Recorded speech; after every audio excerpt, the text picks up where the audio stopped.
Imagine an architect tasked with building the longest bridge in the world. He spends months on the design. He pours the concrete, sets the steel, and watches as the first car drives across. And then, it collapses.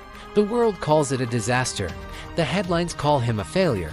He feels the shame. It's heavy, it's cold. He wants to hide, but then, he walks into the wreckage. He doesn't look for someone to blame. He looks for the stress points. He notices that the steel didn't snap, the bolts sheared. He realizes the wind at that specific altitude created a frequency the bridge couldn't handle. That moment, the catastrophe transforms. It's no longer a tragedy. It's a lesson in aerodynamics. The bridge falling wasn't the end of his career, it was the birth of his masterpiece. He takes that day to the wind speed, the bolt tension, the soil density, and he builds again. This time, the bridge doesn't just stand. It thrives. He didn't succeed despite the failure. He succeeded because the failure told him exactly what wouldn't work. He didn't lose a bridge. He gained the data required to build a better one. Let me tell you about a boy named Leo. Leo didn't want toys. He wanted to build a flight drone. Not from a kit, but from scratch. While other kids were playing soccer, Leo was in his father's garage, surrounded by copper wire, burnt-out motors, and the smell of solder. He spent 6 months building the first prototype. He called it the Phoenix. He invited his friends, his parents, and the neighbors. He flipped the switch, and it didn't fly. It didn't even hover. It just sat there, hissed, and caught fire. The kids laughed. His father told him it might be time to pick up a more realistic hobby. Leo felt that hot, red flush of shame. He wanted to throw the whole thing in the trash. He felt like a failure. But that night, Leo did something different. He didn't hide. He sat at his desk and opened a notebook. At the top of the page, he didn't write "I failed."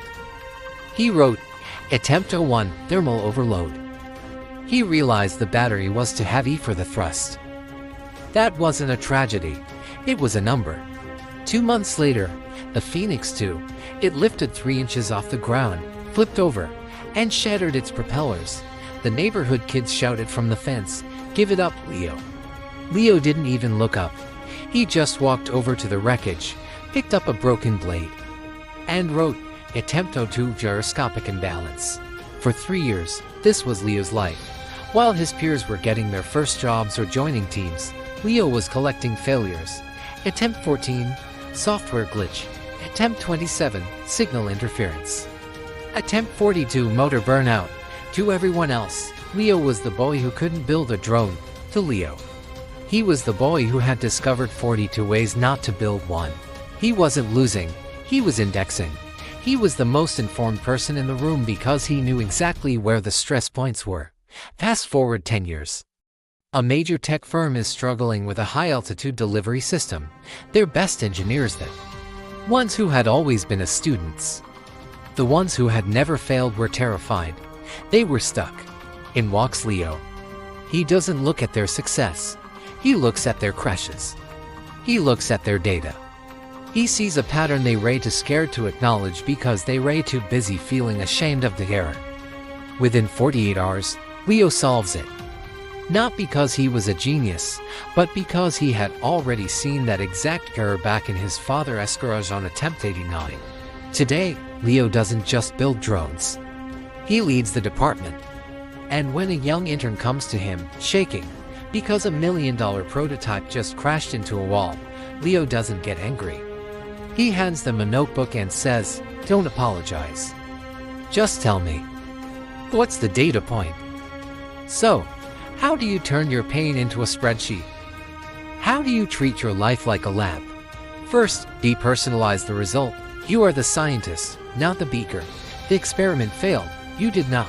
Second, ask the what, not the why. Don't ask "Why did this happen to me?" Ask what specific variable caused this outcome. Was it your timing, your preparation, your lack of sleep? Pinpoint the variable. Third, update the code. Once you have the data, keeping the same habits is no longer a mistake, it's a choice. Take the data point, adjust your trajectory, and launch again. Failure isn't the opposite of success. It's the raw material success is made of. The next time you fall, don't look for a place to hide. Look for the data. Because once you have the information, you are no longer a victim of your past, you are the architect of your future.